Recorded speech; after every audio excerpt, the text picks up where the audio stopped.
استاد صاحب ایک لمحے کے لیے کمرہ امتحان سے باہر گئے۔ واپس آئے تو دیکھا کہ امتحان دینے والے چند بچے ایک دوسرے کے ساتھ بیٹھ کر آپس میں باتیں کر رہے تھے۔ استاد صاحب نے فوراً قریب آ کر پوچھا، یہ کیا ہو رہا ہے؟ اپنی اپنی جگہ سے کیوں اٹھ کر یہاں بیٹھے ہوئے ہو؟ پرچہ آپس میں باتیں کر کے کیوں حل کر رہے ہو؟ بچوں میں سے ایک نے جواب دیا، ہمارے سر نے کہا تھا کہ ہر کام آپس میں مل جل کر کرنا چاہیے۔ ایک کنجوس شخص کی مرغی چوری ہو گئی تو اس نے فیصلہ کر لیا کہ 10 دن تک روٹی نہیں کھائے گا تاکہ مرغی کا نقصان پورا ہو جائے۔ 2 دن کھانا نہ کھانے سے وہ بہت دبلا پتلا ہو گیا۔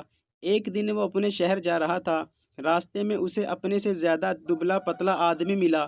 کنجوس اس سے کہنے لگا، بھائی میری تو مرغی چوری ہو گئی ہے، مگر یوں لگتا ہے جیسے تمہاری بکری کھو گئی ہے۔